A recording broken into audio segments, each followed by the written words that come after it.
labadan diyaaradood oo ah nooca helicopter ayaa ka soo degay garoonka Maxamed Abshir ee magaalada Garowe waxaana loogu talagalay in diyaaradahan ay ka buufiyaan Puntland muddo 10 bari ah iyadoo mashruucan maalgeliyay USAID waxaana fulinaysa hay'adda FOW oo kaashanaysa xukuumadda Puntland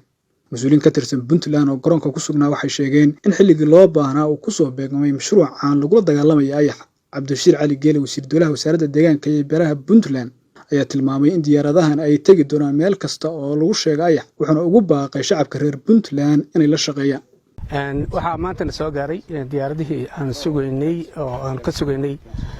hay'adda FAO iyo hay'adda USAID oo maalgelisay runtiina muddo ayaan ku sugaynay inay naga buufiso ayaxa laano ayaxu waa aafo dhulka xaalufirisa tacabkii beeraha iyo wax soo saarkii wax badan u geystay alxamdulillah aad baan ugu mahadcelinayaa hay'adda FAO iyo siday isugu xilqaantay iyo hay'adda USAID siday uga qayb qaadatay la dagaalanka ayaxa aad iyo aad baan ugu celinayaa aad iyo aad baan ugu mahadsantihiin hay'adda FAO bulshooyinka Puntland waxaan sheegayaa inay inoo yimaadeen diyaaradihii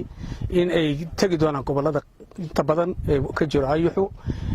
inay wax dhibaato wadin inay la dagaalamayaan ayaxa dadku inay wax mushkilada iyo wax usriya u arkin ayaa bulshooyinka Puntland loo sheegayaa waxaan kaloo ku boorinayaa isdawaayaasha gobolada inay la shaqeeyaan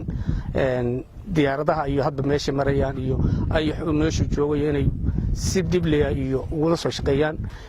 gudoomiyaasha gobolada sidoo kale iyo degmooyinku runtii waxaan rabnaa inaan qayb lixaad ka wada qaadano la dagaalanka ayaxa oo maantay halkay noo joogaan diyaaradihii aynu kula dagaalmi lahayn ayaxa hadda kula hadlayna xilligan waxay noo joogaan meesha la yiraahdo Garowe oo beeraha ay ku jira insha Allah taala shaqada horeysa ayaan qaban doonaa subaxdii mar labaad iyo mar saddexaad waxaan mahad celinaynaa hay'adda FAO iyo USAID oo aad iyo aad uga qayb qaadatay fanka bixisay aad iyo aad baan mahadsantihiin Qalif Geele wararka RTM Garowe.